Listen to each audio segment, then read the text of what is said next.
एक लंबे समय पहले एक गांव में सुरेश और कीर्तना नामक पति पत्नी रहते थे। उनके गीतिका नामक एक सुंदर सी बेटी थी। सुरेश हमेशा सबके सामने बेवजह गर्व से पेश आता था। एक दिन शाम के समय में कीर्तना उनके घर पे वड़ा पाव बनाती है।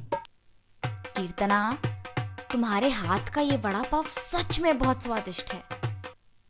और इतने में उनके घर सुरेश के रिश्तेदार आते हैं। अरे सही समय पे आए हैं, मेरी बीवी अभी अभी गर्मा गर्म वड़ा पाव बना रही है, बहुत स्वादिष्ट है।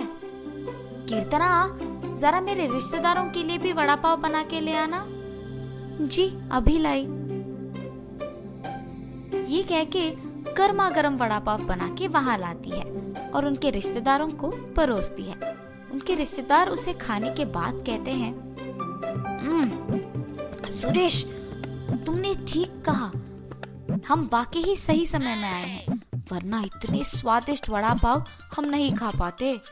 मेरी बीवी जब भी वड़ा पाव बनाती है ऐसे ही एकदम स्वादिष्ट वाले ही बनाती है, इसीलिए जितने भी बार बनाती है मैं उन्हें उतने ही प्यार से खाता हूँ।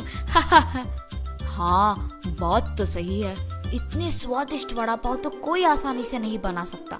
अगर तुम्हारी बीवी ने दुकान लगाया तो लोग खरीद के खाएंगे इन्हें। हाँ नरेश, अगर मैं इतना स्वादिष्ट वड़ा पाव बनाती तो पक्का दुकान लगा देती।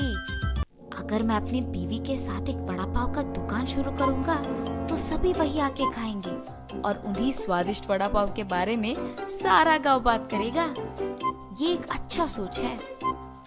ऐसे ही उसके रिश्तेदारों के जाने के बाद भी उसी विचार के बारे में सोचते रहता है। तब कीर्तना को नजर आता है कि उसके पति किसी सोच में पड़े हैं। उनके पास जाकर कहती है, क्या हुआ जी, किस चीज के बारे में इतना सोच रहे हैं आप? कीर्तना, तुमने तो सुना है ना कि मेरे रिश्तेदारों ने क्या कहा, हम हमारे घर के सामने ही एक वड़ा पाव का दुकान लगाएंगे। तब मेरे रिश्तेदारों के ही तरह इस गांव के सारे लोग उसी के बारे में बात करेंगे।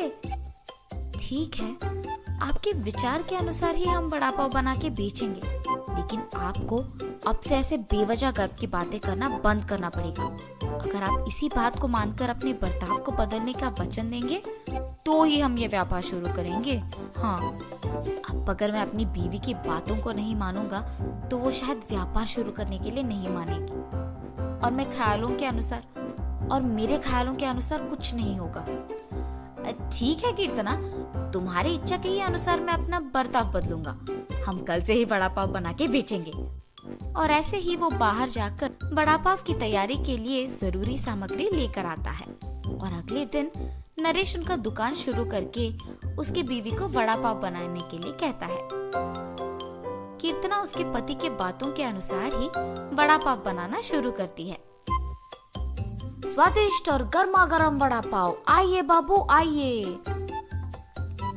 ऐसे जोर जोर से चिल्लाने के कारण उस तरफ जाते हुए सारे लोग आकर्षित होकर उसके दुकान आते हैं और वड़ा पाव लेके उन्हें खाने लगते हैं।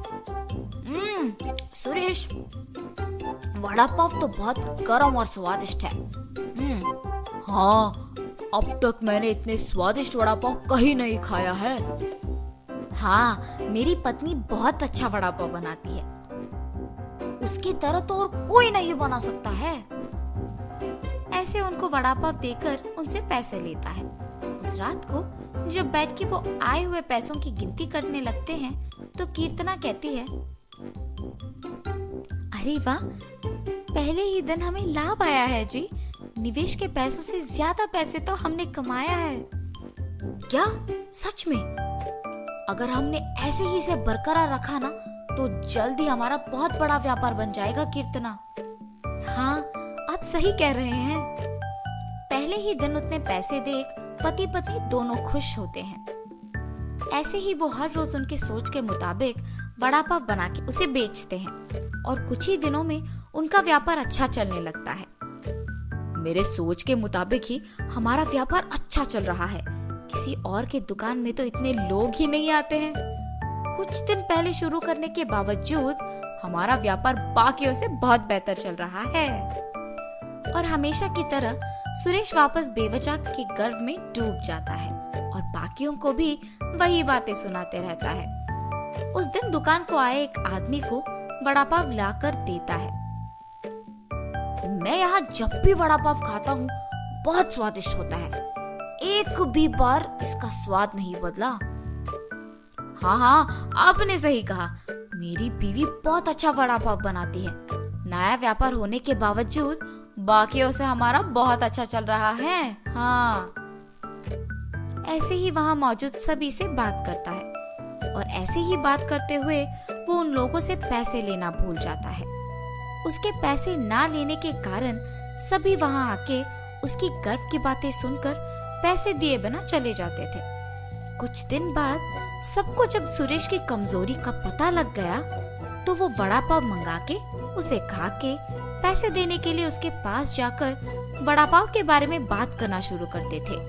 सुरेश उनकी बातों में पड़ के गर्व की बातें करता था और उनसे पैसे लेना भूल जाता था और कुछ देर बाद वो लोग वहाँ से पैसे दिए बिना चले जाते थे।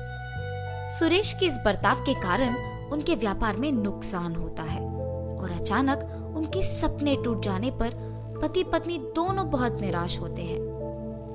कीर्तना, मुझे माफ करो, इस सब का कारण मैं हूँ। मेरे इस झूठे गर्व के कारण ही सबको मेरी कमजोरी का पता लग गया और उन्होंने उसका फायदा उठाया। इसीलिए हमें अब नुकसान भुगतना पड़ रहा है। ऐसे कह के बहुत दुखी होता है। आपको अपनी गलती का एहसास हो गया, बस ये काफी है। अब से हम हमारा व्यापार ढंग से चलाएंगे। ठीक है कीर्तना। और तब से पति पत्नी दोनों उनका वड़ा पाव का व्यापार बहुत अच्छे से चलाते हुए खुश रहते हैं।